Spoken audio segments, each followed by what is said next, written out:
Creía que, después de toda la traición, al menos sentirías un poco de remordimiento, pero no. En cuanto puse mi firma en los papeles del divorcio, te apresuraste a transferir el dinero para casarte con la nueva. Como si nuestro matrimonio nunca hubiera existido. El corazón me dolía hasta ahogarme. Tantos años de sacrificio. Tantas veces que hice la vista gorda. Para recibir a cambio solo una espalda fría que se marchaba. Y en ese preciso instante, decidí no callar más. Bloqueé la tarjeta en medio del pago de la dote. Te quedaste helado cuando la transacción fue denegada. Si alguna vez te han traicionado. Si te han tratado como un sobrante después de la palabra divorcio. Esta historia es para ti. Quédate hasta el final. Y suscríbete para no perderte el giro que hará que el desalmado pague su precio. Al salir del juzgado bajo el sol implacable de Madrid, vi a Damián riendo a carcajadas mientras llamaba por teléfono para dar la buena nueva a su madre y a su amante. Pensaba que deshacerse de mí significaba quedarse con todo el patrimonio para vivir una vida de rey junto a su bella. ¡Qué ridículo! No tenía ni idea de que en el mismo segundo en que firmé el divorcio, la tarjeta platino que su madre tenía en la mano se había convertido en un trozo de plástico inútil. El juego acababa de empezar. Veremos cuánto tiempo duraría el drama familiar de amor y devoción cuando el grifo del dinero se cerrara. Soy Valentina. En el mundo de la moda de Madrid, no hay nadie que no conozca el nombre de Valentina de Acero. Construí un imperio de la moda desde cero, capeando innumerables tormentas en el mundo de los negocios. Pero, irónicamente, la mayor tormenta de mi vida no vino de un competidor, sino del propio hogar que una vez construí. Me ajusté las gafas de sol, ocultando los ojos hundidos por las noches en vela reuniendo pruebas. Al otro lado de la calle, Damián, quien hasta hacía unos minutos era legalmente mi marido, hablaba por teléfono con una sonrisa de oreja a oreja. No me vio. O fingió no verme. El traje que llevaba, los zapatos de piel reluciente que calzaba, todo era fruto de mi sudor y mis lágrimas. ¿A quién llamaba? Sabía perfectamente que era a Dolores, su madre. Me oculté en la sombra de un viejo plátano, reflexionando sobre la naturaleza humana. Se suele decir que lo que es del marido es también de la mujer, pero en mi caso, era más bien. Lo que es de la mujer, el marido lo destruye. Damián era un hombre débil, de poco talento pero con una codicia sin fondo. Su madre, Dolores, una mujer que solo sabía de apariencias, siempre con la boca llena de moralina pero con un corazón mezquino. Y, por supuesto, no podía faltar la joven amante, Coral, aquella a la que Damián había estado manteniendo en secreto durante tanto tiempo. Saqué mi teléfono. La pantalla se iluminó, reflejando mi rostro impasible. Había llegado el momento de actuar. La bondad mal empleada no es más que complicidad con el mal. Marqué la línea directa del banco. Al otro lado, la dulce voz de una operadora de atención prioritaria para clientes VIP me respondió. Dije, con voz clara y articulando cada palabra, «Hola, soy Valentina. Quiero denunciar el robo de todas las tarjetas de crédito suplementarias a nombre de mi marido, Damián Ferrer, y la tarjeta platino que le di a la señora Dolores Villa. Bloquéalas todas de inmediato, por favor. El motivo es sospecha de robo y uso fraudulento». La operadora del banco confirmó mis datos rápidamente. A los pocos segundos, apareció un mensaje de texto confirmando el bloqueo de las tarjetas. Esbocé una sonrisa. Este era solo el primer disparo de la guerra. Cuando antes eché un vistazo a Damián, lo vi hablando sin parar por el teléfono. «Mamá, soy libre. El juicio ha terminado. Por fin soy libre. En cuanto al reparto de bienes, seguiremos lo que dice la ley. Pero no te preocupes, mamá. Ya lo tengo todo calculado. Nos vamos a hacer ricos». No sabía que sus cálculos eran un juego de niños para mí. ¿Creía que tras el divorcio se llevaría la mitad de mi inmensa fortuna? Se equivocaba de lleno.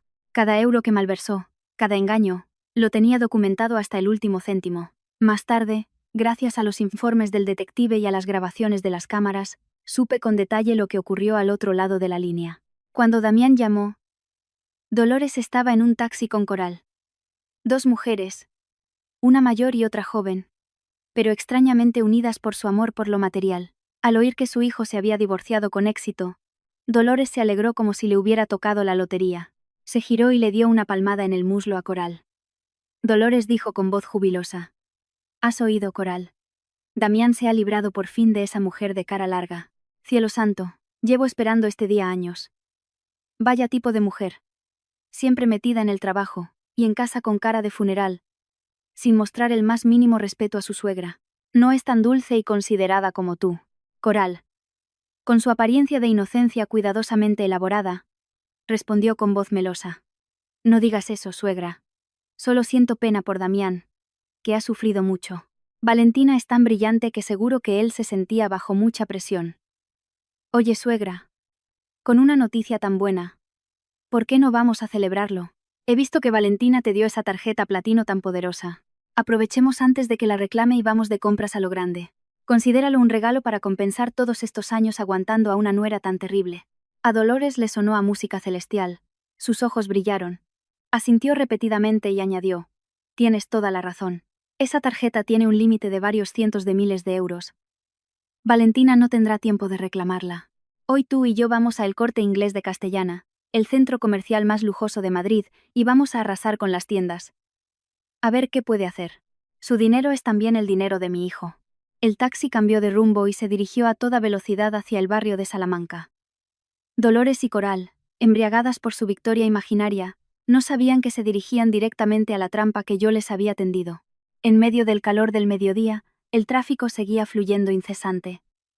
Subí a mi coche privado que me esperaba, sintiéndome ligera. El juego acababa de empezar. Me dije a mí misma: a ver cuánto tiempo podéis mantener esta farsa de amor familiar cuando mi dinero desaparezca. El Corte Inglés de Castellana se alzaba imponente en la esquina del Paseo de la Castellana. Era el paraíso de los amantes de las marcas de lujo. Un lugar donde un bolso podía costar el salario anual de un trabajador medio.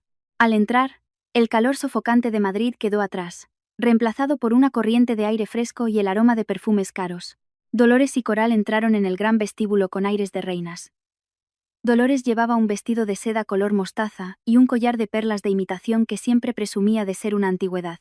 A su lado Coral lucía un vestido ajustado que realzaba sus curvas, con un bolso de imitación de alta calidad en la mano, sus ojos buscando sin cesar los artículos más caros. Se dirigieron directamente a la planta baja, donde se concentraban las marcas más exclusivas del mundo.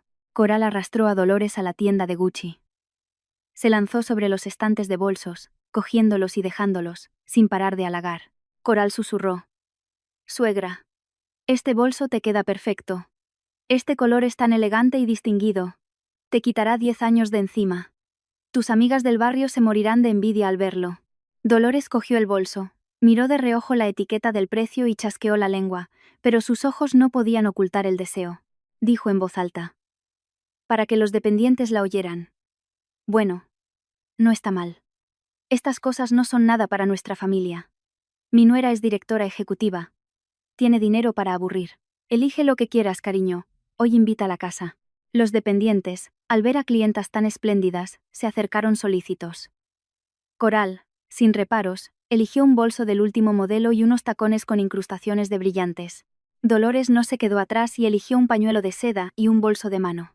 La cuenta ascendía a casi 20.000 euros, una suma enorme. Pero con la tarjeta platino ilimitada que llevaba, pensó que era calderilla. Las dos se dirigieron al mostrador de pago. Dolores, con aire arrogante, sacó la tarjeta de su cartera, la sujetó entre dos dedos y la lanzó sobre el mostrador de mármol. Dijo con altivez: Cobra rápido. Que tengo que ir a otros sitios. La cajera, cortésmente, cogió la tarjeta y la pasó por el datáfono. Coral, a su lado, jugueteaba con su nuevo bolso, seguramente soñando con una vida de lujo construida sobre la fortuna que me habían robado. Bip, bip, bip. El sonido de error de la máquina fue estridente. La cajera frunció el ceño. Lo intentó de nuevo. Y de nuevo el frío sonido de transacción denegada.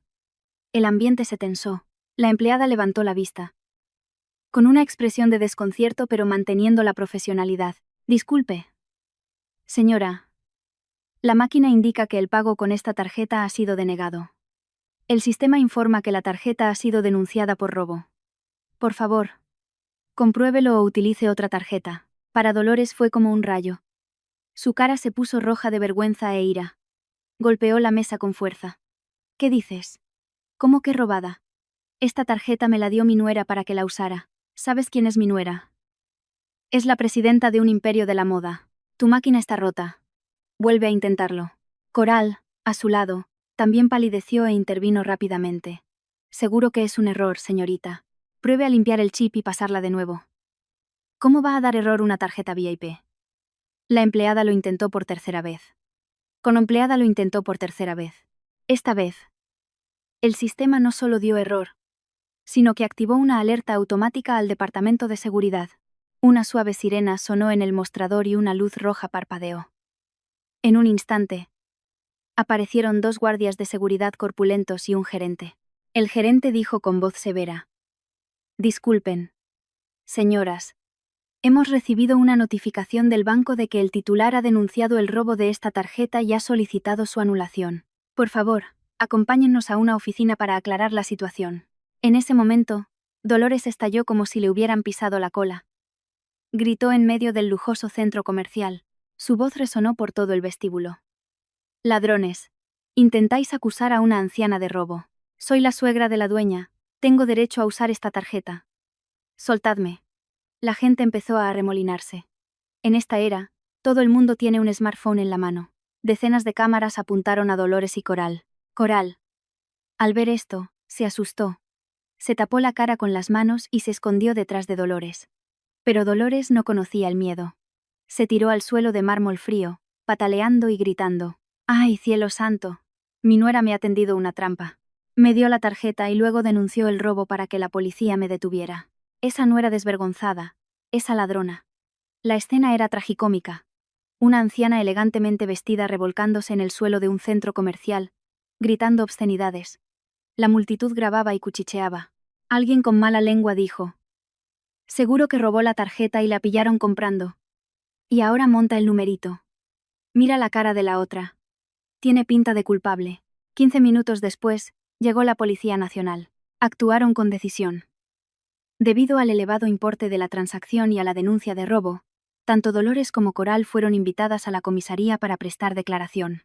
Se llevaron a Dolores, que no dejaba de gritar, mientras Coral agachaba la cabeza, tan avergonzada que quería que se la tragara la tierra. El vídeo titulado «Suegra ladrona lía en el Corte Inglés» se hizo viral inmediatamente en TikTok e Instagram. Atrajo millones de visitas en pocas horas. Sentada en mi oficina, leía los comentarios de regocijo de los internautas, agradeciendo en silencio su estupidez y su codicia. Ellas mismas se habían echado tierra encima. Esa tarde, el cielo de Madrid, que había estado despejado, se cubrió de nubes negras. Las primeras tormentas de verano suelen llegar rápidas y violentas, como queriendo limpiar el polvo de la ciudad. Pero para Damián, esta lluvia parecía presagiar los días oscuros que se avecinaban. Tras enterarse de que su madre y Coral habían sido llevadas a comisaría y luego puestas en libertad, porque yo confirmé que era un malentendido familiar, ya que no quería que fueran a la cárcel todavía. Lo bueno estaba por llegar. Damián decidió hacer algo para levantarle el ánimo a su amada. Quería demostrar su hombría. Demostrar que, incluso sin mí, seguía siendo un magnate capaz de darles a su amante y a su madre una vida de lujo. Condujo su elegante Mercedes negro para recoger a Coral. Al verla con los ojos rojos e hinchados de llorar por el escándalo de la tarde, Damián sintió una punzada de compasión. Se golpeó el pecho y declaró: «No te preocupes, cariño. Estas menudencias las arreglo en un momento. Valentina solo está intentando asustarnos. Esta noche te llevo a cenar a la Torre Caleido, al restaurante más alto para que veas toda la ciudad y te animes. El dinero no es un problema».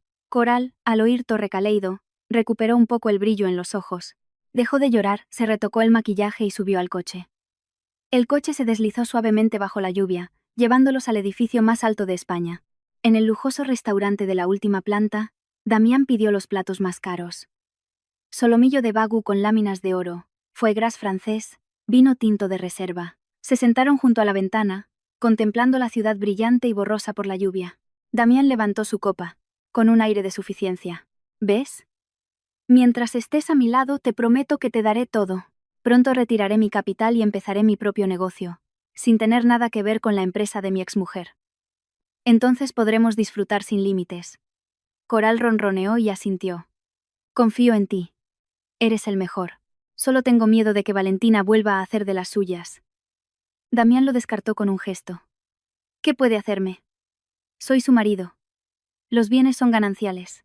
Puede bloquear la tarjeta secundaria de mi madre, pero la principal, que está a mi nombre, ni en sus sueños podría tocarla». La cena transcurrió en una atmósfera de falso romanticismo. Al llegar la cuenta, sumaba 600 euros. Damián sacó su cartera de piel de cocodrilo, extrajo su tarjeta de crédito Platinum. La metió en la carpeta de la cuenta, y se la entregó al camarero con aire de superioridad. 5 minutos después, el camarero regresó y le susurró al oído a Damián. Disculpe. Señor. La tarjeta ha sido denegada. Damián se sobresaltó, su sonrisa se desvaneció. Tartamudeó. ¿Cómo que denegada? Inténtalo de nuevo. Seguro que es un error de la máquina. El camarero respondió. Ya lo he intentado 3 veces, señor. ¿Tiene otra tarjeta o dinero en efectivo? A Damián le corrió un sudor frío. Rebuscó en su cartera y sacó otras 3 tarjetas de diferentes bancos. Se las dio todas al camarero. Coral, sentada enfrente, empezó a sentirse incómoda. Su sonrisa se torció. Pasaron 10 minutos que parecieron una eternidad. El camarero regresó y negó con la cabeza con pesar. Disculpe. Señor. Ninguna de las tarjetas funciona. El banco informa que las cuentas han sido embargadas por orden judicial o a petición del cotitular. El rostro de Damián pasó del rojo al verde y luego al blanco. Había olvidado que la mayoría de los bienes y cuentas bancarias estaban a nombre de ambos o bajo la administración de la empresa, de la cual yo era la representante legal.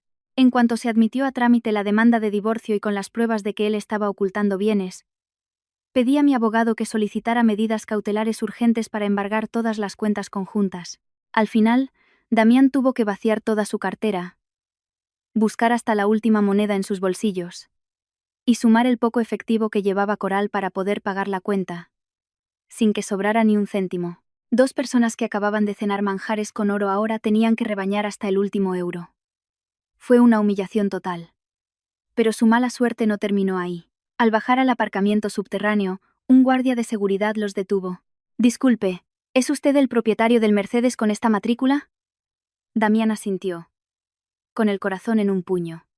Sí, soy yo. ¿Qué pasa? Sáqueme el coche rápido. El guardia le entregó un documento. Lo siento, señor. Este vehículo es propiedad de la empresa Valentia. Acabamos de recibir una orden para recuperar el activo y entregarlo a una empresa de transporte.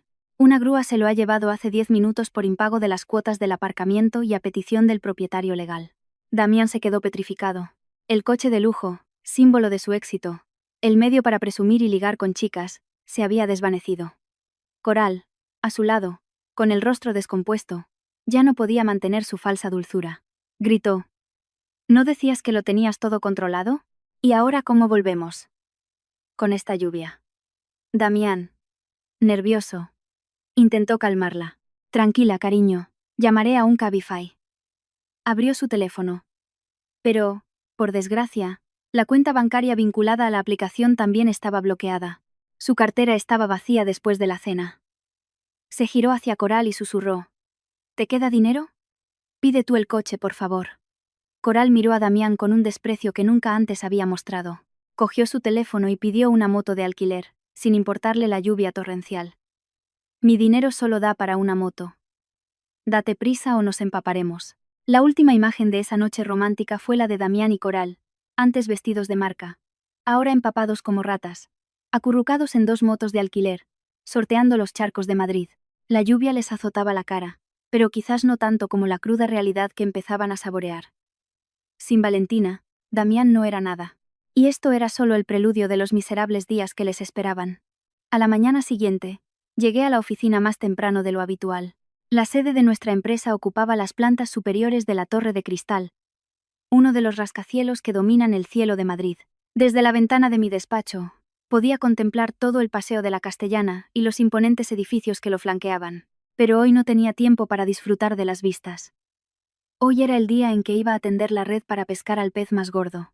A las 9 en punto, un equipo de auditores de una de las 4 grandes firmas de auditoría del mundo, las Big Four, entró en la sala de juntas. Vestían trajes oscuros impecables, con maletines en mano y un aire profesional e implacable. Su presencia hizo que el ambiente en la empresa se volviera tenso.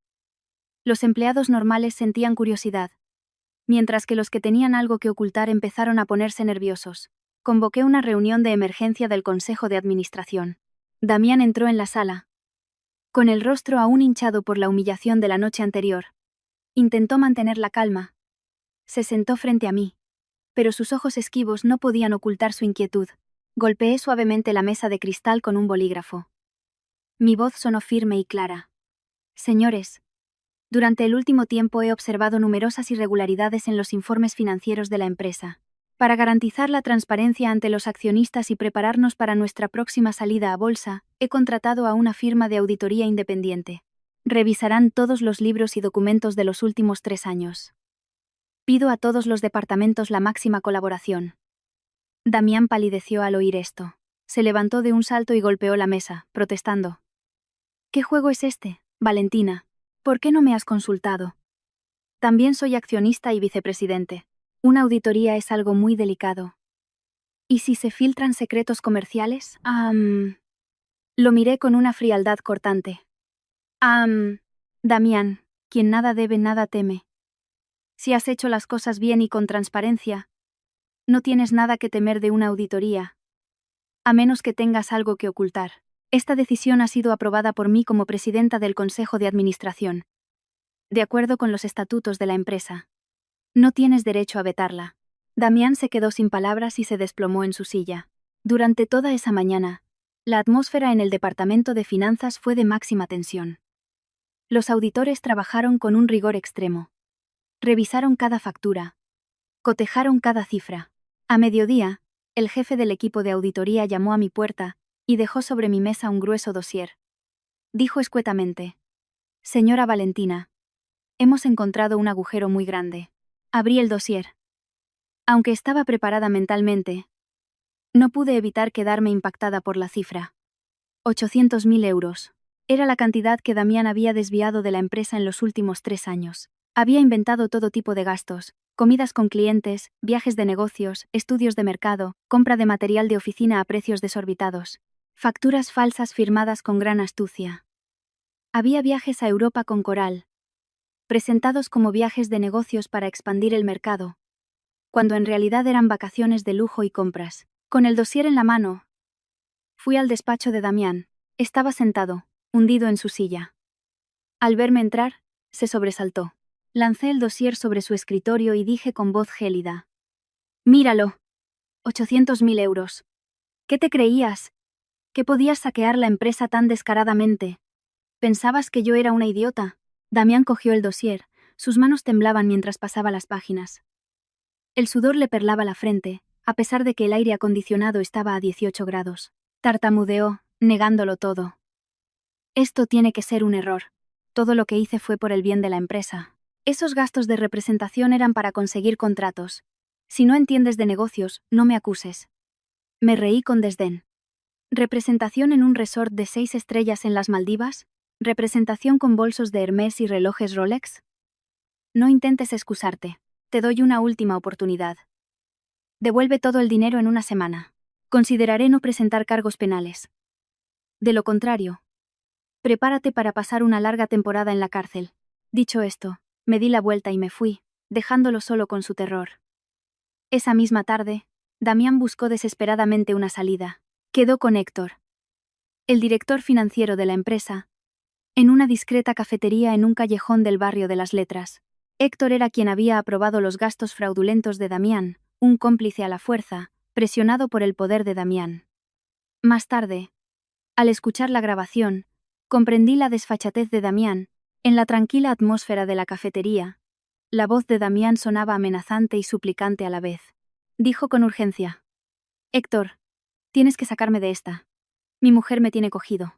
Ahora tienes que encontrar la manera de sacar dinero del fondo de reserva o de la caja B para cubrir esos 800.000 euros. Solo tenemos que engañar a los auditores y listo. Héctor, un hombre de mediana edad y aspecto preocupado, se negó con voz temblorosa. No puedo, señor Damián. Ahora la señora Valentina controla la caja B con mano de hierro. No puedo tocar ni un céntimo. Además, es demasiado dinero. ¿Cómo vamos a cubrirlo de la noche a la mañana? Los auditores lo miran todo con lupa. Si hago una locura, iré directo a la cárcel. Damián cambió de tono, amenazante. No te hagas el santo conmigo. Tú también firmaste esos papeles. También te llevaste tu parte. Si yo caigo, tú tampoco te librarás. Si me ayudas ahora, cuando recupere el poder, te lo compensaré. Pero si no me ayudas, declararé que fuiste tú quien me incitó. Ya conoces el poder de mi familia. Héctor guardó silencio un buen rato. El sonido de las tazas de café tintineaba. Tenía miedo de Damián. Miedo de perder su trabajo. Miedo de la cárcel. Pero no sabía que este encuentro estaba dentro de mis planes. Yo ya le había hecho saber a Héctor que su única salida era ponerse del lado de la justicia. Y justo cuando Damián estaba en plena amenaza, Héctor activó discretamente la grabadora de su teléfono, que guardaba en el bolsillo de su chaqueta. Héctor fingió aceptar para que Damián se fuera tranquilo. Está bien. Intentaré buscar una solución. Pero necesito tiempo. Damián respiró aliviado y le dio una palmada en el hombro a Héctor. Bien. Sabía que eras un hombre razonable. Date prisa. Esa bruja de Valentina solo me ha dado una semana. Salió de la cafetería, esperanzado por haber encontrado una salida. No imaginaba que el salvavidas al que se aferraba era en realidad una piedra que lo hundiría aún más en el abismo. Acorralado, Damián se revolvía como una bestia salvaje. Después de la reunión con Héctor, no estaba del todo tranquilo. Conocía mi carácter. Sabía que cumpliría mi palabra. Si en una semana no devolvía el dinero, lo enviaría a prisión. Pero ¿de dónde iba a sacar 800.000 euros? Sus cuentas estaban embargadas, el coche confiscado, las tarjetas de crédito bloqueadas. Recurrió a amigos y socios, pero como suele pasar, cuando eres rico, los amigos te sobran. Los bancos lo habían incluido en la lista de morosos de alto riesgo por sus deudas con las tarjetas y su historial crediticio. Ninguna entidad se atrevía a prestarle ni un euro. Sin más opciones, Damián tuvo que recurrir al camino más oscuro: los prestamistas. Tomó un taxi a un polígono industrial en las afueras, conocido por ser el territorio de usureros. La oficina de préstamos estaba oculta en un callejón, disfrazada de casa de empeños, pero por dentro era la guarida de hombres tatuados. El denso humo de los cigarrillos y las palabrotas hicieron que Damián se estremeciera. Se reunió con el jefe, un hombre apodado el Navajas por una larga marca que le cruzaba la cara. Damián intentó mantener la compostura de un empresario y expuso su necesidad. Intentando parecer seguro, dijo: necesito un préstamo rápido de 800.000 euros. Pagaré los intereses que sean. Soy el vicepresidente de un gran grupo de moda del centro de Madrid, puede estar tranquilo sobre mi capacidad de pago. El Navajas dio una larga calada a su cigarrillo, le echó el humo a la cara a Damián y se rió. ¿Un vicepresidente que viene en taxi a pedir dinero? He oído que tu mujer te ha dejado y te ha embargado todo. Damián se sorprendió de lo rápido que corrían las noticias. Se apresuró a explicarse. Son solo rumores. Todavía tengo acciones en la empresa, valoradas en millones. Las usaré como garantía. En cuanto resuelva este lío, te devolveré el capital y los intereses. La realidad era que las acciones de Damián estaban en disputa y embargadas por el juzgado. No tenía derecho a transferirlas ni a hipotecarlas, pero en su desesperación, decidió arriesgarse y usar acciones fantasma para engañar al mafioso. El Navajas miró a Damián fijamente, como si quisiera desnudar su alma. Finalmente asintió, pero le impuso unos intereses desorbitados. De acuerdo, por ser tú un hombre de negocios, te lo presto. Interés del 30% mensual. Firma aquí. Pero te lo advierto.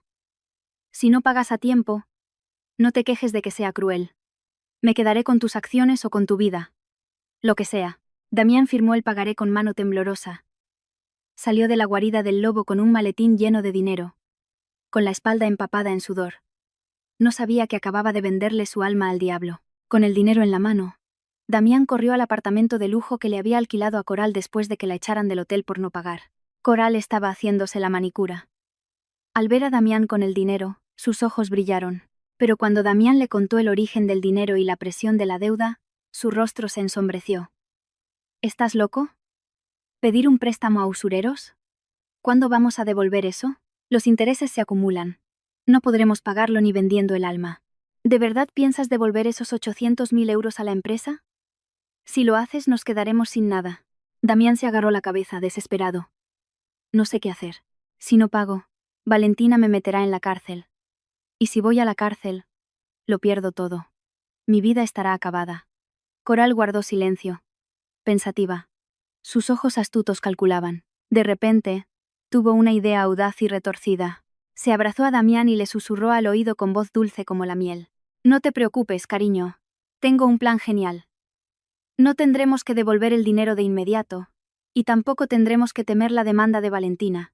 Damián levantó la vista y preguntó con impaciencia: ¿Qué plan? Dímelo ya. Coral le acarició el pecho. La ley española es muy compasiva, sobre todo con las mujeres embarazadas y las madres con hijos pequeños.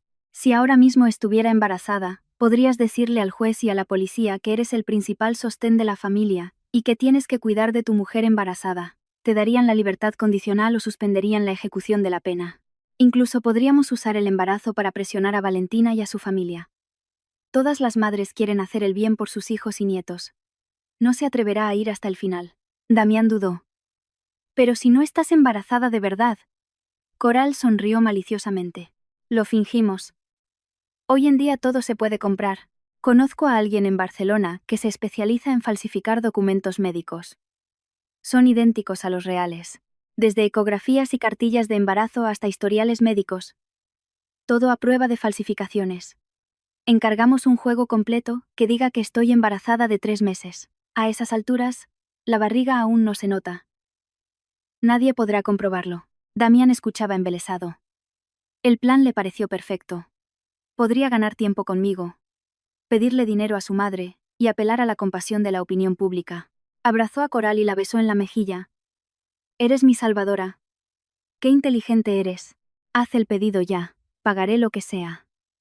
Esa misma noche, se realizó un pedido de ecografías falsas. Damián y Coral se regocijaban con su vil plan, sin saber que cada uno de sus movimientos estaba siendo vigilado por la red de informantes que yo había tejido. Estaban apretando ellos mismos la soga alrededor de su cuello. Para derrotar a un enemigo, es crucial conocer sus orígenes. A Damián y a Dolores los conocía demasiado bien, pero Coral, esa misteriosa amante que siempre presumía de ser hija de un magnate gallego del marisco, era un enigma. Contraté a la agencia de detectives privados más prestigiosa de Madrid para investigar su pasado. El viernes por la noche, me reuní con el detective en un bar elegante y discreto de la calle Serrano. La música suave y las luces cálidas creaban un ambiente relajado, en total contraste con la impactante información que estaba a punto de revelarse. El detective, llamado Marcos, dejó sobre la mesa un grueso dossier y un pendrive. Empujó el dossier hacia mí y dijo con voz serena: Señora Valentina, toda la información que necesita está aquí. Hay que decir que esta joven tiene un pasado de lo más colorido. Abrí el dossier. La primera página mostraba una foto de carné de Coral, pero debajo ponía el nombre de Susana Ramos. Marcos comenzó su exposición. Su verdadero nombre es Susana Ramos, nacida en 1995 en un pueblo remoto de Extremadura. No es la hija de un magnate del marisco de Vigo como ella proclama. Su familia es muy humilde. Padres agricultores. Muchos hermanos. Dejó los estudios en la secundaria y se fue a trabajar de obrera textil a las afueras de Barcelona, pero lo dejó al poco tiempo porque no le gustaba el trabajo duro. Pasé a la página siguiente. Me encontré con copias de antecedentes policiales. Marcos continuó. A partir de 2015, Susana comenzó su carrera como estafadora profesional. Se cambió el nombre a Coral y se mudó a Valencia y luego a Madrid. Tiene antecedentes por estafa en 2017. Pero como la cantidad no era muy grande y la víctima retiró la denuncia, solo recibió una multa y una pena suspendida. Su modus operandi es acercarse a hombres de mediana edad adinerados, seducirlos y luego sacarles dinero. Leí por encima la lista de víctimas. El dueño de un negocio agrícola en Murcia perdió 10.000 euros. Un agente inmobiliario en Alicante perdió una moto y una cadena de oro. Un director de sucursal bancaria perdió casi 100.000 euros creyendo que le prestaba dinero para abrir un spa. ¿Y qué hay de los padres ricos que presentó a la familia de Damián? Recuerdo perfectamente que ese día vinieron en un coche de lujo y vestían de forma muy elegante. Marco sonrió con amargura. Esa fue su actuación más elaborada. Esas dos personas eran actores aficionados contratados en una escuela de teatro de Madrid. El coche de lujo era alquilado por días. Todo era una fachada para impresionar a su familia y poder explotarle. Actualmente, Susana tiene muchas deudas por su estilo de vida extravagante y las apuestas online. Aferrarse a Damián es su último salvavidas. Cerré el dossier, sintiendo una mezcla de asco y risa. Damián. Rechazaste a tu mujer por ser demasiado seria y poco cariñosa para acabar con una estafadora profesional, una cazafortunas de manual. Usaste el dinero que yo gané con mi esfuerzo para mantener a una mujer de los bajos fondos, y encima creías que habías encontrado un buen partido. Tomé un sorbo de mi cóctel. El amargor se mezclaba con el dulzor en mi lengua. Le pregunté a Marcos: ¿Tienes pruebas concretas de que contrató a los actores y de las estafas anteriores? Por supuesto, señora. Vídeos de entrevistas con sus antiguos vecinos, informes policiales de varias localidades y las declaraciones de los dos actores. Los encontré y les pagué para que contaran la verdad. Todo está en este pendrive. Asentí satisfecha. Muy bien. Gracias. Envíame la factura. Te pagaré generosamente. Al salir del bar, la noche de Madrid brillaba con miles de luces. Apreté el pendrive en mi mano. No era solo una prueba, era mi arma definitiva. Usaría este pasado sórdido para abofetear a esos arrogantes. Dolores siempre se había enorgullecido de su linaje, despreciándome por mi origen humilde, diciendo que no era digna de su hijo. Veremos qué cara pone cuando se entere de que su futura y querida nuera es en realidad una estafadora endeudada. Este drama se ponía cada vez más interesante. El lunes por la mañana, tenía una cita importante con mi abogado, Gabriel. Su despacho estaba en lo alto de la Torre PwC, con vistas a todo el norte de Madrid. Era una de las ubicaciones más privilegiadas de la ciudad. Gabriel era un abogado de renombre en el mundo empresarial, no solo por su brillantez en los litigios, sino también por su pensamiento estratégico. También era un antiguo compañero de universidad. Alguien que siempre me había apoyado en la sombra en los momentos más difíciles. Al entrar en el despacho de Gabriel, me sentí mucho más aliviada. El espacio estaba decorado con un gusto exquisito, transmitiendo una sensación de seriedad y confianza. Gabriel estaba de pie junto a la ventana, observando el ajetreo del paseo de la Castellana. Al verme entrar, se giró y me dedicó una cálida sonrisa. Hola, Valentina. Hoy tienes mejor cara. Seguro que tienes buenas noticias del detective. Me senté en el sofá y dejé el pendrive sobre la mesa. Adivinas bien. He descubierto el pastel de su amante. Un pasado glorioso, te lo aseguro. Estafas, antecedentes penales, suplantación de identidad. Gabriel me sirvió un vaso de agua y se sentó frente a mí, escuchando atentamente mientras le contaba los detalles del pasado de Coral y el plan del falso embarazo que tramaban Damián y ella. Lo supe gracias a un dispositivo de escucha que había instalado en un teléfono antiguo que Damián, ingenuamente, seguía usando. Al terminar, Gabriel se quedó pensativo un momento, y luego dijo: Esta información es extremadamente valiosa, pero no debemos revelarla ahora. Hay que usarla en el momento adecuado para maximizar su impacto. ¿Qué quieres decir?, pregunté con curiosidad. Gabriel se ajustó las gafas, con una mirada aguda. El enemigo está jugando sucio, usando un falso embarazo para apelar a la ley y a los sentimientos. Si ahora mismo desenmascaras a esa mujer, lo negarán todo. Dirán que el pasado es pasado, que lo importante es el hijo que lleva en su vientre. Debemos contraatacar con su misma moneda. Dejemos que representen su obra de teatro hasta el clímax. Dejemos que Damián y Dolores se crean que van a tener un heredero. Cuando su esperanza esté en su punto más alto, entonces lanzaremos las pruebas de la falsificación. El shock los destruirá por completo. Asentí, admirada. Tienes razón. Cuanto más alto suban, más dura será la caída. ¿Y qué hay de la malversación de fondos de Damián? En cuanto a eso, necesitamos reforzar las pruebas desde dentro. Sé que has iniciado una auditoría. Es una buena jugada. Pero para condenar a Damián en un juicio de forma convincente, necesitamos un testigo clave. Alguien que conozca todos los movimientos de ese dinero sucio. Dije en voz alta. Héctor, el director financiero. Gabriel sonrió. Exacto. Héctor es el eslabón más débil, pero también el más importante. Tiene miedo. Miedo de las represalias de Damián y de las consecuencias legales. Tenemos que ofrecerle una salida. Una amnistía condicionada. Dudé. Pero es un cómplice. ¿Estaría bien perdonarlo? Gabriel me miró directamente a los ojos, con voz firme. En una guerra, a veces hay que reclutar a un enemigo para derrotar al general. Héctor es solo un empleado que fue coaccionado. Si te comprometes a eximirlo de responsabilidad penal ante el Consejo de Administración, a cambio de que entregue todos los datos originales y testifique, ganarás sin lugar a dudas. Recuperarás tu dinero, meterás a Damián en la cárcel y, lo más importante, mantendrás la reputación de la empresa. Lo pensé un momento, y luego asentí con decisión. De acuerdo, te hago caso. Te encargo este asunto. Confío plenamente en ti. Gabriel me miró con una ternura inusual. No te preocupes. No dejaré que nadie te haga daño. En este divorcio, conseguiré que se te haga justicia. Hasta el último céntimo. La reunión estratégica se alargó hasta el mediodía. Trazamos cada paso a seguir en los próximos días. Al salir de la torre, me sentía llena de confianza. Con Gabriel a mi lado como un brillante estratega, ya no me sentía sola en esta batalla. El cielo de Madrid, tras la tormenta, volvía a brillar. Siguiendo el plan acordado, el abogado Gabriel se citó con Héctor en un famoso restaurante de cocina vasca en el barrio de Salamanca. La zona era bulliciosa y animada, pero el reservado del restaurante era completamente privado y tranquilo. Era el lugar ideal para negociaciones delicadas, donde se podía disfrutar de un buen chuletón mientras se discutían asuntos de vida o muerte. Héctor llegó a la cita con una evidente expresión de ansiedad. Su pelo había encanecido notablemente en solo unos días. Se sentó, jugueteando con su copa de vino, sin atreverse a mirar a Gabriel a los ojos.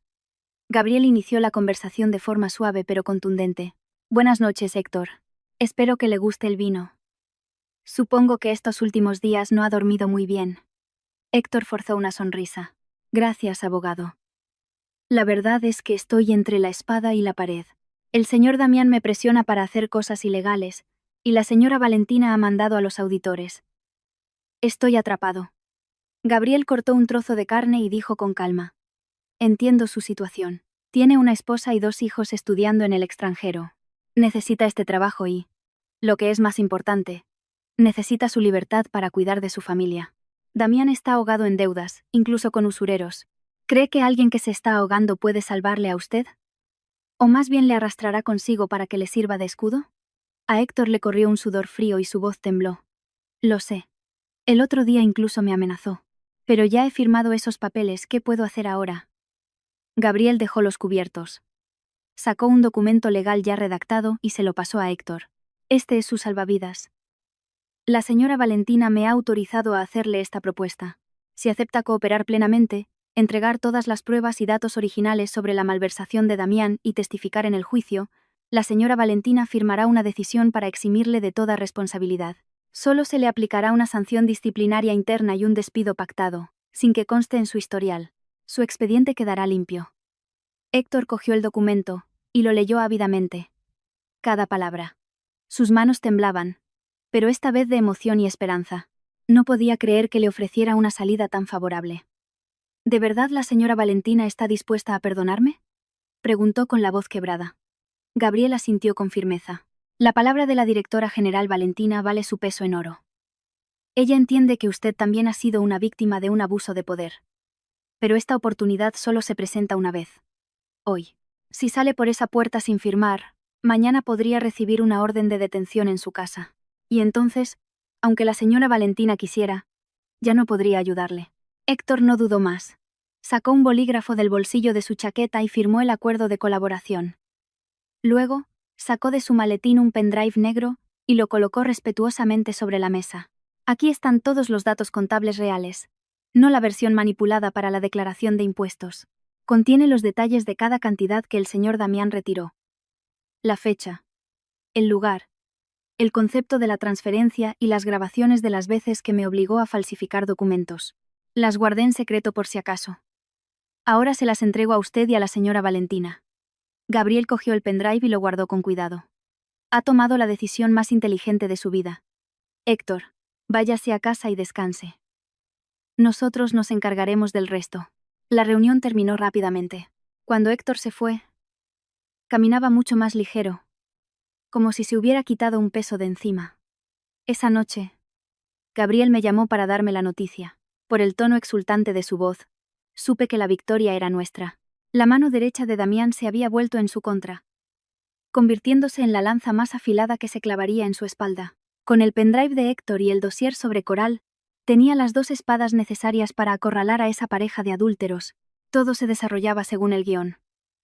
Las máscaras caían una a una, y el precio de la codicia y la traición sería cada vez más alto. Mi plan de atar con suavidad con Gabriel había llegado a un punto crucial. Llamé a Damián, adoptando el tono más sumiso posible. Le dije que estaba agotada de esta batalla legal, que mi salud se había resentido por los recientes acontecimientos y que quería reunirme para negociar el reparto de bienes de una vez por todas. Hice hincapié en que estaba dispuesta a hacer concesiones importantes a cambio de paz. El pez mordió el anzuelo. Damián y Coral, ahogados por las deudas y la presión, Oyeron la palabra concesiones y se alegraron como si les hubiera tocado la lotería. Los cité en un restaurante con vistas al río Manzanares, en una zona exclusiva de la ciudad. El lugar era conocido por su privacidad y elegancia, perfecto para negociaciones millonarias. Y lo más importante, su sistema de cámaras de seguridad era de última generación.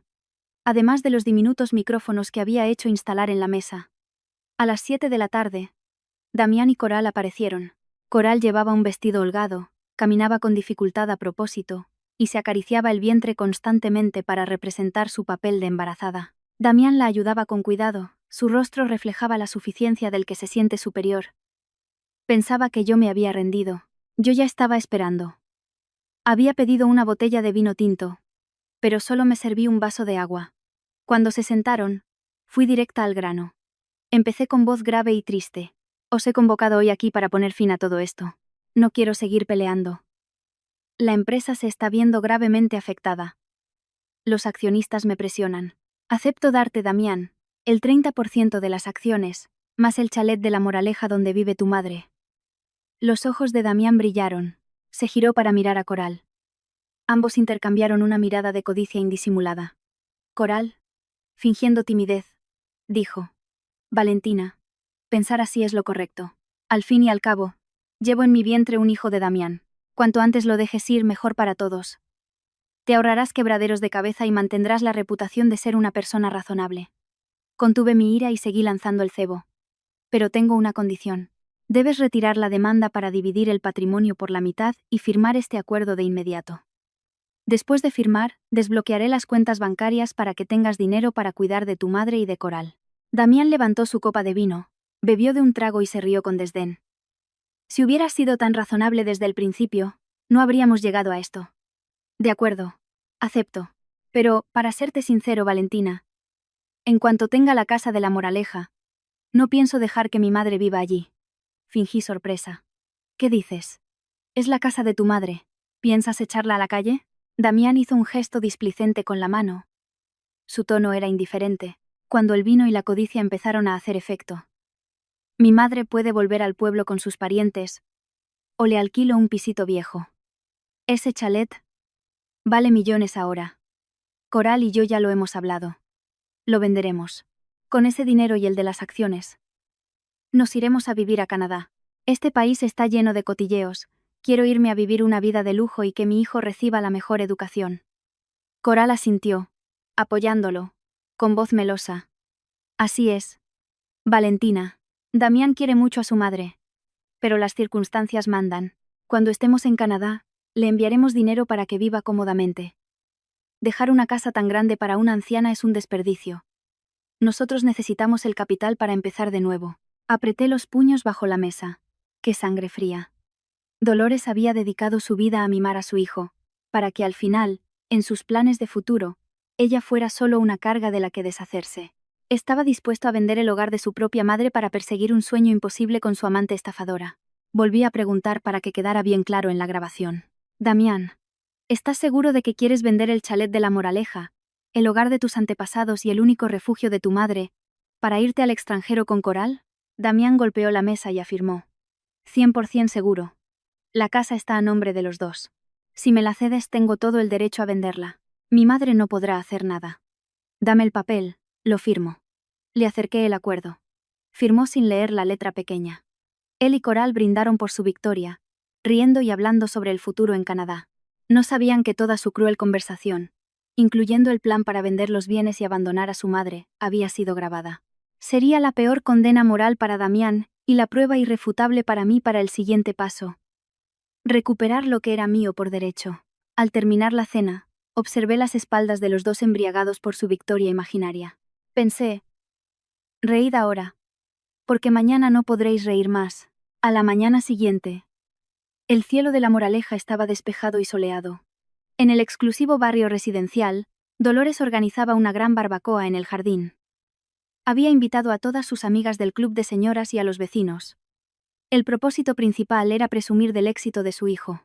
Damián la había llamado la noche anterior para decirle que yo me había rendido y había accedido a entregarle el chalet y las acciones. Dolores estaba exultante, pensando que se convertiría en la dueña de una enorme fortuna sin tener que aguantar más a su nuera. La música sonaba a todo volumen y el olor a carne asada se extendía por el vecindario. Dolores, con un vestido de flores llamativo, iba de un lado a otro con una copa de vino, ofreciendo a sus invitados con una amplia sonrisa. Decía en voz alta, con aire de suficiencia: ¿Veis? Os lo dije. Mi nuera es muy fiera, pero no puede con mi hijo. Mi Damián es muy listo. La ha obligado a soltarlo todo. A partir de ahora, esta casa es solo nuestra. Ya no veremos más a esa cara de acero. Y pronto tendré un nieto, mi vida será perfecta. Sus amigas la rodeaban, felicitándola y halagándola, haciendo que Dolores se hinchara de orgullo. En el momento de mayor euforia, un coche oficial de la Fiscalía y un camión de una empresa de ejecuciones judiciales se detuvieron frente a la puerta del chalet. Dolores, que estaba riendo, se detuvo en seco. Corrió hacia la puerta y preguntó en voz alta: ¿A dónde van? ¿No saben que esto es una propiedad privada? Hoy tengo una fiesta, les pido que se vayan. Un hombre con uniforme de agente judicial, con un maletín en la mano, bajó del coche con expresión seria. Lo acompañaban 2 policías locales y un representante de la comunidad de vecinos.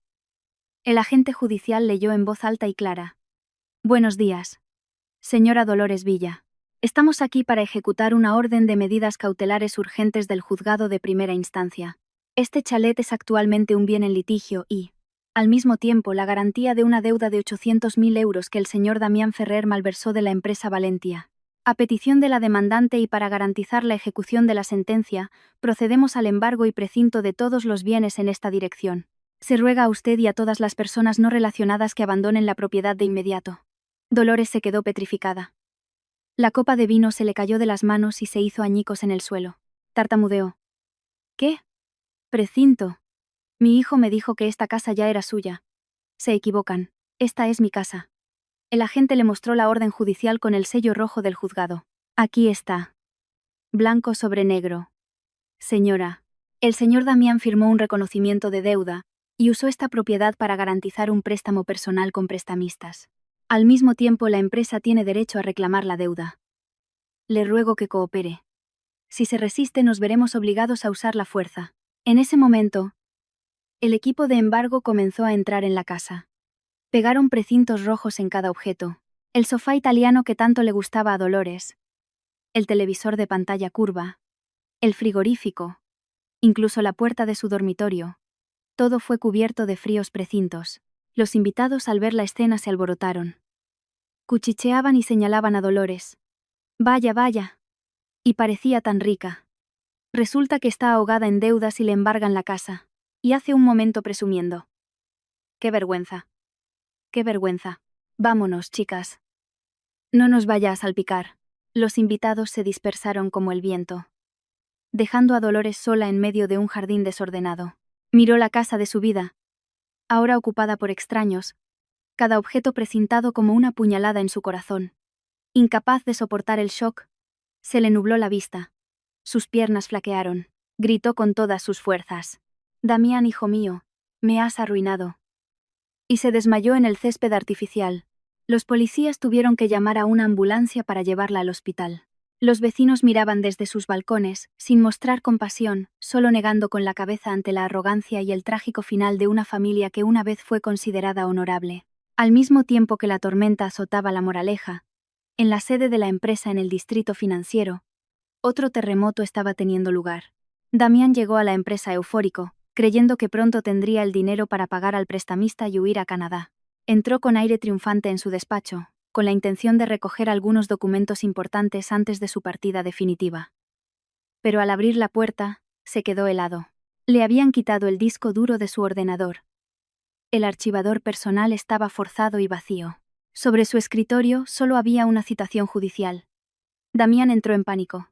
Sacó su teléfono para llamar a Coral, pero antes de que pudiera marcar, la puerta se abrió de golpe. Entraron varios policías de paisano, liderados por agentes de la Unidad de Delincuencia Económica y Fiscal, UDEF. El ambiente en la oficina se volvió sofocante y tenso.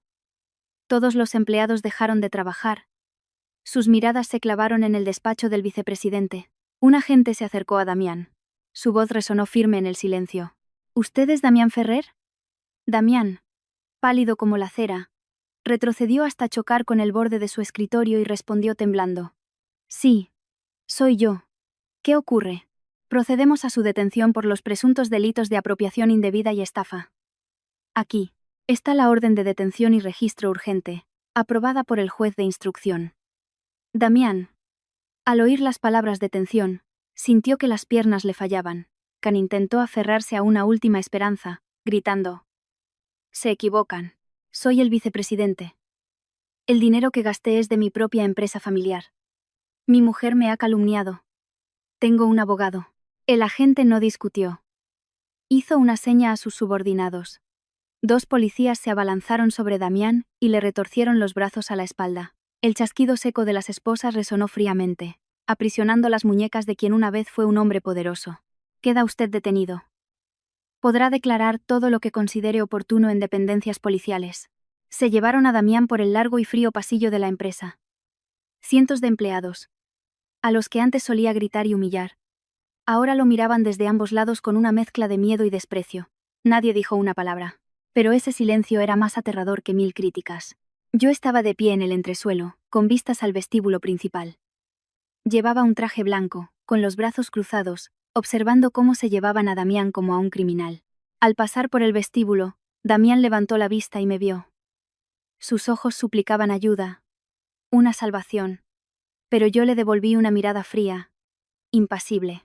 Pensé: te di una oportunidad, pero no la aprovechaste. Elegiste la traición, el engaño y vender a tu propia madre. Ahora, debes pagar el precio de tu elección. La puerta del coche policial se cerró con un golpe sordo. La sirena sonó, rasgando la tranquilidad de la calle Financiera. El coche se alejó, llevándose a Damián y sus oscuras ambiciones a la cárcel. Me di la vuelta y regresé a mi despacho, con el corazón ligero pero también con una extraña tristeza. Tristeza por un amor que una vez fue hermoso y que ahora terminaba con el frío sonido de unas esposas. La noticia de la detención de Damián se extendió como la pólvora. Coral, que estaba en una cafetería de lujo cerca de la Gran Vía esperando a que Damián le llevara el dinero, recibió la noticia como un mazazo a través de un amigo. Palideció, y se le cayó el zumo de naranja al suelo. El instinto de supervivencia de una estafadora profesional se apoderó de ella. Sabía que su único apoyo se había derrumbado, y que si no huía rápido, sería la siguiente en ir a la cárcel. Coral corrió a su apartamento de alquiler, que estaba a punto de vencer, y recogió todas las joyas, relojes y bolsos de marca que Damián le había comprado. Lo metió todo en una gran bolsa de viaje. Se puso una mascarilla, una gorra y gafas de sol, con la intención de tomar un taxi al aeropuerto y huir a su pueblo o a cualquier lugar lejano. Pero Coral no contaba con que la justicia, aunque lenta, llega. El abogado Gabriel ya había contactado y reunido a las antiguas víctimas de Coral, los hombres a los que había engañado en Alicante y Valencia. La odiaban a muerte y esperaban este día para vengarse. Justo cuando Coral salía a la Gran Vía con su maleta para coger un taxi, un grupo de personas la rodeó. Eran 3 hombres y 2 mujeres, las esposas de las víctimas. Reconocieron su caminar furtivo de inmediato.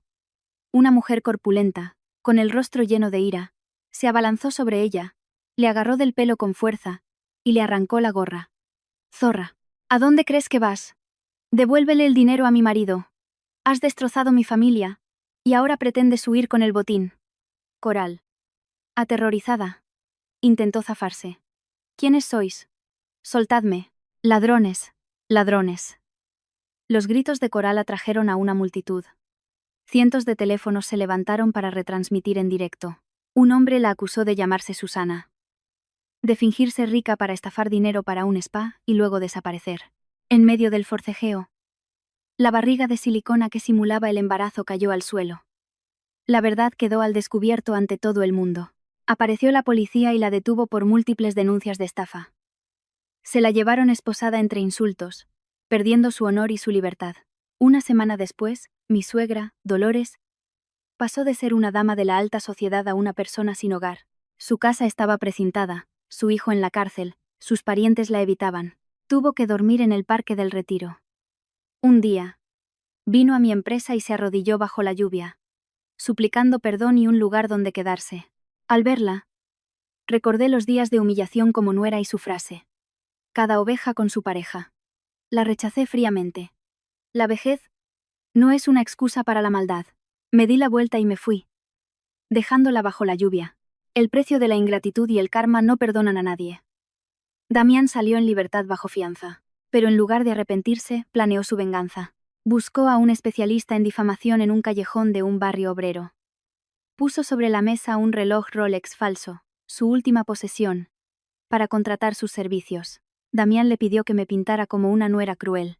Le dio grabaciones de las cámaras de seguridad de casa donde, en realidad, Dolores me insultaba, y yo solo guardaba silencio o respondía con calma. Mediante la edición, la verdad fue distorsionada. Eliminaron los insultos de ella, dejaron sus lágrimas y manipularon mis palabras. Insertaron sonidos de platos rotos para acusarme de maltrato. El vídeo, con un titular sensacionalista, se hizo viral. Damián, desde un cibercafé, disfrutaba viendo cómo crecían las visitas y los comentarios de odio, sin saber que era el último clavo en el ataúd de su libertad. A la mañana siguiente, me desperté con miles de mensajes de odio. Al ver el vídeo manipulado, me quedé helada. Las imágenes familiares de mi antigua casa se habían convertido en pruebas en mi contra. Antes de poder reaccionar, me llamó la encargada de nuestra tienda insignia en la calle Serrano. Con voz temblorosa. Un grupo que se autodenominaba Defensores de los Mayores, junto con matones de Internet, rodeaban la tienda, arrojando pintura roja y basura a los escaparates. Colgaron pancartas pidiendo un boicot. Los clientes huyeron. Por si fuera poco, las acciones de la empresa se desplomaron. Un socio coreano suspendió un contrato. Los socios comerciales me evitaban. Intenté publicar una aclaración, pero mi cuenta fue denunciada y bloqueada. Mi honor, el activo más preciado de un empresario, había sido atacado. Mi madre me llamó desde el pueblo, llorando por los rumores de que yo maltrataba a mi suegra. La presión fue demasiada y me desmayé, con el teléfono aún en la mano. Cuando desperté, estaba en un hospital privado. El abogado Gabriel estaba a mi lado. Me dijo que había sufrido un infarto leve y que había estado inconsciente 2 días. Al oírlo, quise volver a la empresa. Todo se estaba desmoronando. Gabriel me lo impidió. Me aseguró que la empresa estaba bajo control, que la tienda estaba cerrada temporalmente por mantenimiento. Insistió en que necesitaba recuperarme para poder luchar y limpiar mi nombre. Desesperada, rompí a llorar. Pero Gabriel me cogió la mano con fuerza y me dijo que esto era solo un descanso en el combate. Prometió protegerme y conseguir justicia. Sus palabras, su mujer, hicieron que mi corazón temblara en medio de la oscuridad. El médico me informó de que había sufrido un infarto leve debido al estrés y que necesitaba reposo absoluto. Sabiendo que Gabriel había estado a mi lado durante 2 días, me prometí a mí misma ser fuerte y esperar a que la verdad saliera a la luz. Mientras yo estaba en el hospital, Gabriel comenzó el contraataque. Con su equipo de ciberseguridad, rastreó el origen del vídeo. Llegaron a una transacción sospechosa y localizaron la oficina del difamador. Más importante aún, el sistema de cámaras de mi casa guardaba copias en la nube. Se recuperaron los archivos originales, revelando las calumnias de Dolores, el plan de Damián y Coral para incriminarme, y pruebas de maltrato psicológico por parte de Damián. Con todas las pruebas en la mano, Gabriel decidió no pelear en las redes sociales, sino organizar una rueda de prensa en un gran hotel, invitando a todos los medios y retransmitiéndola en directo. Respiré hondo y acepté aparecer. Esa noche, preparamos una declaración sólida. A la mañana siguiente, entré en la sala de prensa, abarrotada de periodistas, con un traje negro. Mi actitud era firme.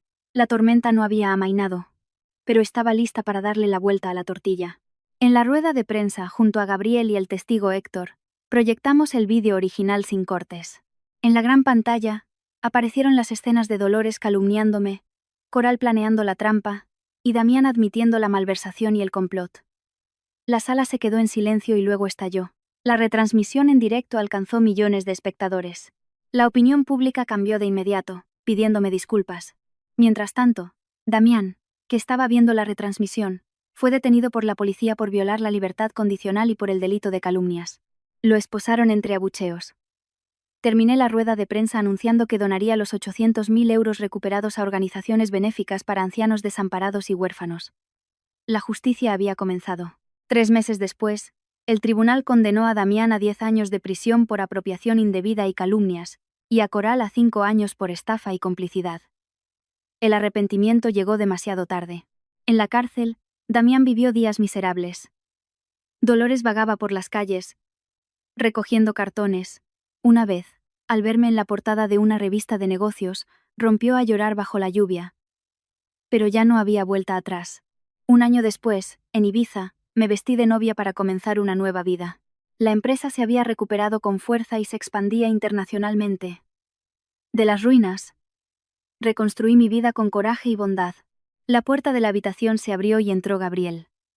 Llevaba un smoking gris claro que le sentaba de maravilla. Me miró con ojos embelesados. «Estás preciosa, Valentina. Hoy es el día más feliz de mi vida». Sonreí y tomé su mano. «Gracias por llegar a mi vida, por curar mis heridas, y por acompañarme en la tormenta». Juntos, caminamos hacia el altar, instalado en la playa. Bajo el espectacular atardecer de la isla. No había muchos invitados, solo familia, amigos cercanos y los empleados que habían estado a mi lado en los momentos difíciles. Mi madre vino del pueblo, sentada en primera fila, secándose las lágrimas de felicidad al ver que su hija había encontrado por fin un puerto seguro. En el momento sagrado del intercambio de anillos, miré a Gabriel a los ojos y dije: «Pensé que nunca más creería en el amor. Pero tú me has demostrado que después de la tormenta siempre sale el sol, y que la verdadera felicidad está reservada para quienes saben valorar y vivir con bondad. Prometo caminar el resto del camino contigo, en la calma y en la tempestad». Gabriel me besó suavemente en la frente y susurró: «Usaré el resto de mi vida para compensarte». Los aplausos se mezclaron con el suave murmullo de las olas. Se alzaron las copas de champán para brindar. Miré el inmenso mar, llenando mis pulmones con el aroma salado del océano. El doloroso pasado había quedado atrás. Ahora, ante mí, se abría un nuevo horizonte, lleno de amor. Sabía que había ganado. No solo había vencido a mis enemigos, sino también a mi propio destino. Muchas gracias por haber dedicado su tiempo a seguir esta historia. Su apoyo es nuestra mayor motivación para seguir creando contenido de valor. Por favor, denle a me gusta. Suscríbanse al canal y activen la campana de notificaciones para no perderse nuestros próximos vídeos.